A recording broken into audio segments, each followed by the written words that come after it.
बिस्मिल्लाहिर्रहमानिर्रहीम। मैं उज़्मत ख़ान और आप देख रहे हैं प्रोग्राम अज़मतनामा। नाज़रीन, पाकिस्तान की सियासी सूरत हाल इस वक्त आपके सामने है।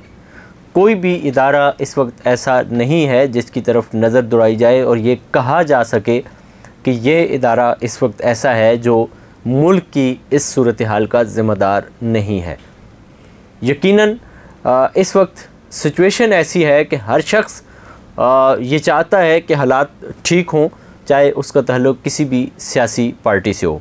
नाज़रीन, ऐसी हालात में लोगों ने ये कहना भी शुरू कर दिया था कि उलमाए किराम का इन दिनों में और इस सूरत हाल में क्या किरदार है, उनको भी कोई ना कोई किरदार अदा करना चाहिए।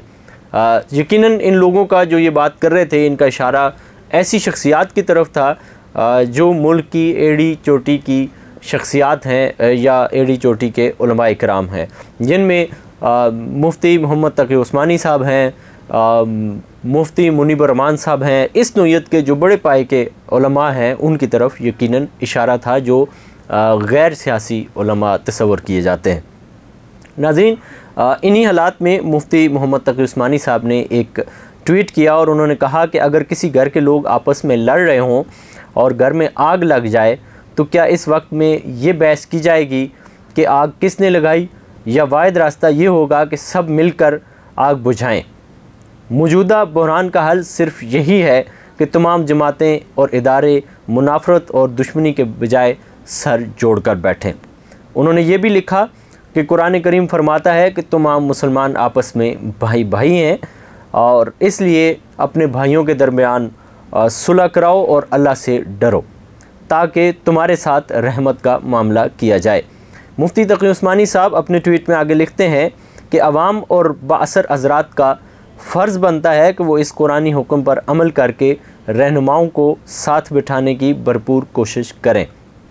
इसके साथ साथ उन्होंने ये भी लिखा कि फ़ौज और अदलिया को यकीनन सियासत में दखल नहीं देना चाहिए, लेकिन ऐसे संगीन हालात में जमातों को साथ बिठाकर गैर जानबदारी से खालिस मुल्क की खातिर कौमी सलामती के लिए मसले का हल निकालना इनका फ़र्ज़ बनता है। अल्लाह ताला इसकी तौफ़ीक अता फ़रमाए। नाज़रीन, तकी उस्मानी साहब ने एक जानब तो मजहबी फ़रीज़ा अदा करते हुए सुलह की दावत दी और दूसरी जानब दो बड़े इदारों को यानी कि अदलिया को और फ़ौज को ये भी साथ में कहा कि इनको सियासत में नहीं आना चाहिए, लेकिन अभी अपना किरदार अदा करना चाहिए।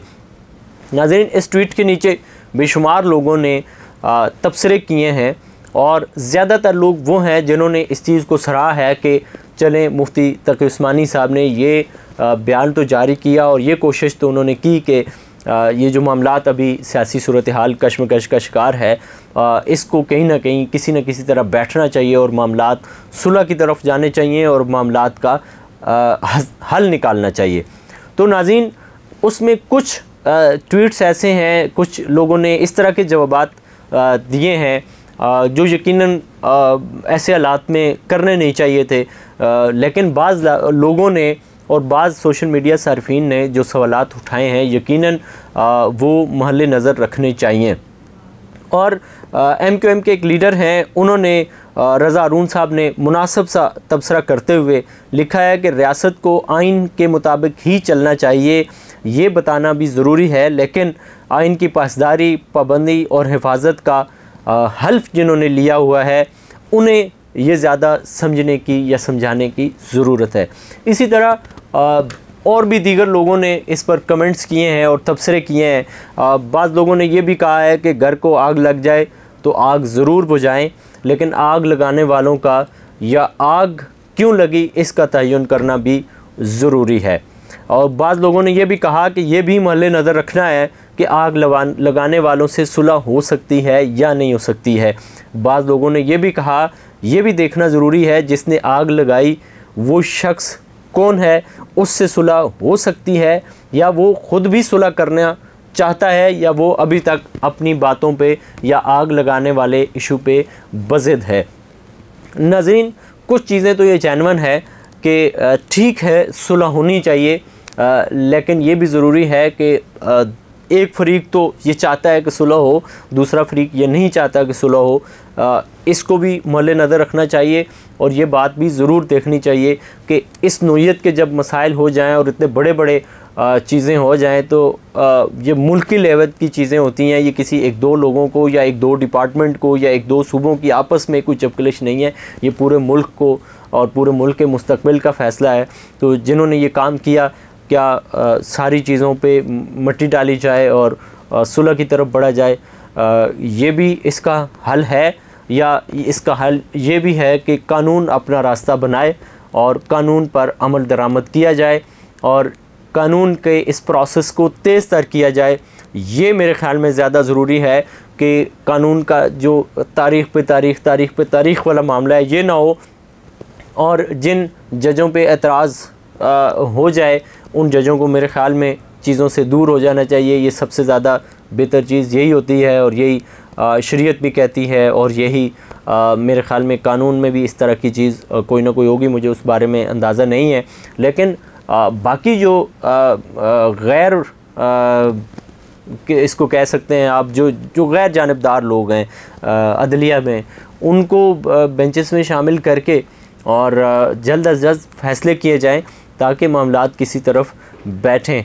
अब ऐसा भी नहीं है कि सारे अभी बैठ जाएं। अब 11 पार्टियां तो एक तरफ हैं, एक अकेली तहरीक इंसाफ ही है जो इस सूरत हाल में अभी वो कह रहे हैं जी नहीं हम नहीं मानते और ये नहीं होना चाहिए और वो नहीं होना चाहिए, और दूसरी तरफ वो कहते हैं कि नहीं अभी इलेक्शन नहीं हो सकते, इस वक्त पाकिस्तान के पास इतने पैसे ही नहीं है, वो ख़ुद कर्ज़ा मांग रहे हैं। तो जब इतना कर्ज़ा हम बाहर से मांग रहे हैं तो वो सारा उठा के हम इलेक्शन पे लगा दें, तो ये सूरत हाल भी ठीक नहीं है। और फिर वक्त मुल्क को चलाना है और उसके लिए हमें कर्ज़ा भी चाहिए। तो अब जब कर्ज़ा चाहिए तो वो जो कर्ज़ा देने वाले हैं वो कह रहे हैं यार sukoon.com होना चाहिए। फ़िलहाल आप अपने मामलात को तो सीधा करें। मामलात को सीधा करने के लिए बैठना पड़ेगा, और बैठने के लिए दोनों इस तरह से तैयार नहीं है जो कंडीशन लगा रहे हैं। तो इसलिए कहीं ना कहीं तो दोनों को मैनेज करना पड़ेगा, और मेरे ख़्याल में सबसे ज़्यादा मैनेज जो है वो अपने आप को और अपनी जमात को, तहरीक इंसाफ को करना है और इमरान ख़ान को करना है। अब देखना ये है कि इमरान ख़ान रियासत मदीना को बचाने के लिए रियासत मदीना के अंदर मदीने वाला किरदार अदा करने वाले लोग और वो उलमाए किराम जो हकीकत में इस मुल्क को रियासत मदीना बना सकते हैं, उन्होंने जो तजवीज़ दी है, क्या उस पे इमरान ख़ान या उनकी पार्टी इसको वेलकम करती है या नहीं। अभी तक कोई ऐसा ट्वीट या कोई ऐसी चीज़ उनकी तरफ से सामने नहीं आई है कि उन्होंने इसको वेलकम किया हो और ये कहा हो कि ठीक है जी आप ही बैठ जाएं और इन मामलात को लेकर के चलें। नाज़रीन, इसी के साथ अपने मेज़बान अज़मत ख़ान को दीजिए इजाज़त। अल्लाह ने के बाद।